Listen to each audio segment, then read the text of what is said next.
عزیز دوستو، حضرت سیدنا لقمان اپنے بیٹے کو نصیحت کرتے ہیں اور قرآن مجید نے سورہ لقمان کے اندر آپ کی ان نصیحتوں کا ذکر فرمایا ہے۔ اللہ کریم نے ارشاد فرمایا کہ حضرت لقمان ان کی جو بات انہوں نے اپنے بیٹے کے ساتھ کی، فرمایا وَلَا تُصَعِّرْ خَدَّكَ لِلنَّاسِ، اے میرے بیٹے لوگوں کے ساتھ اپنے رخ کو نہ پھیرا کر، غرور کے ساتھ اپنے لب و لہجے کو پھیر نہ لیا کر لوگوں کی طرف سے، اور وَلَا تَمْشِي فِي الْأَرْضِ مَرَحًا، اور زمین پر اکڑ اکڑ کے نہ چلا کر۔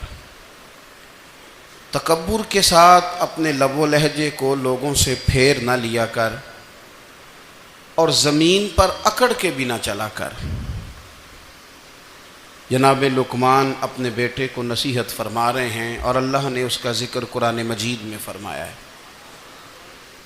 اسلام ہماری تربیت کرتا ہے ہر موقع پر، اور ہمیں اسباق پڑھاتا ہے زندگی ساری گزارنے کے لیے۔ انسان کی بات کا دوسرے پر بڑا اثر ہوتا ہے، لیکن اس کی بات کے ساتھ ساتھ اس کے لہجے کا بھی بڑا اثر ہوتا ہے۔ کھانے کا بھی بڑا اثر ہے، لیکن کھانا آپ کس برتن میں رکھ کے دے رہے ہیں اس کا بھی بڑا اثر ہے۔ آپ نے کھانا کس طرح سجایا ہے، کس جگہ کسی کو بٹھایا ہے، اس کا بھی بہت زیادہ اثر ہے۔ اسلام یہ کہتا ہے کہ آپ کا جو لب و لہجہ ہے وہ ہمیشہ اچھے اخلاق والا ہونا چاہیے۔ لہجے جو ہوتے ہیں نا، لہجے، لب و لہجہ، وہ بڑی تاثیر رکھتا ہے، بڑا اثر رکھتا ہے۔ چھوٹا سا بچہ ہوتا ہے، دودھ پیتا ہے، ابھی نونہال بچہ ہے چھوٹا سا، ابھی اسے پتہ نہیں ہے کہ کون سی بات کا کیا معنی ہے۔ اسی بچے کے آپ نے گال پہ محبت کے ساتھ ہاتھ پھیرا تو وہ ہنس دیتا ہے، لیکن اگر آپ غصے کے ساتھ اس کی گال پہ ہاتھ لگاتے ہیں تو وہ رو دیتا ہے۔ آپ میری بات کو سمجھیں گے، ابھی اس کو لفظوں کے مفاہیم کا نہیں پتہ، معانی سے ابھی وہ آگاہ نہیں ہے، معنی نہیں جانتا، پر آپ نے کس لہجے کے ساتھ اس سے پیار کیا یہ اسے پتہ ہے۔ یہ جو لہجہ ہوتا ہے نا، لہجہ، اخلاق آپ کا، یہ بڑا اثر کرتا ہے۔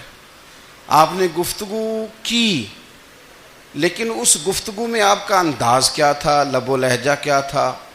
کچھ لوگ کہتے ہیں میں نے کوئی غلط بات کی ہے، بالکل ٹھیک بات کی ہے۔ بھئی آپ کی بات ٹھیک تھی، پر آپ کا انداز ٹھیک نہیں تھا۔ جہاں بات ٹھیک ہونا ضروری ہے نا، وہاں انداز ٹھیک ہونا بھی بڑا ہی ضروری ہے۔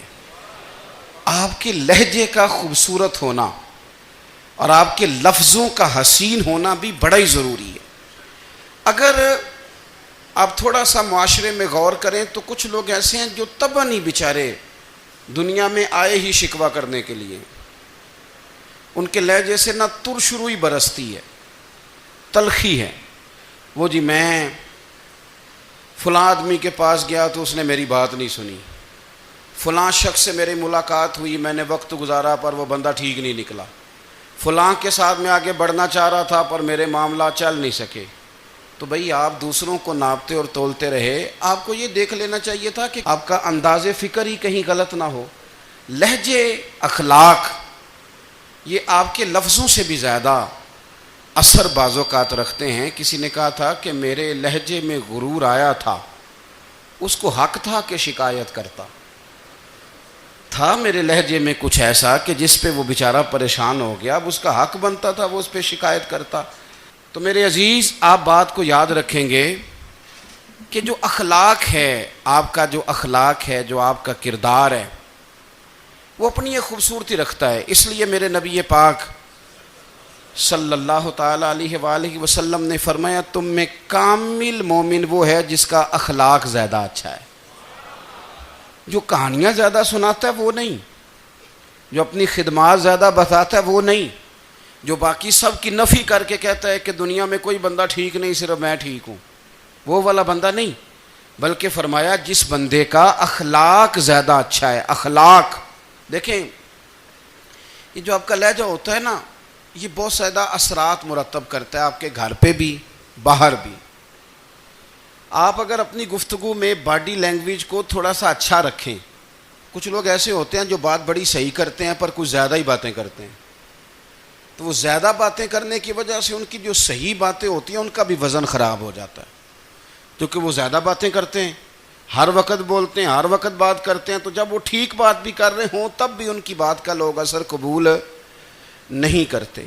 لیکن اگر ان کا لہجہ باوقار ہو, بات وہ تھوڑی کریں پر جتنی کریں ذرا سونی کر کے کریں, گفتگو میں خود بخود اثر پیدا ہو جائے گا, بات اچھی لگے گی.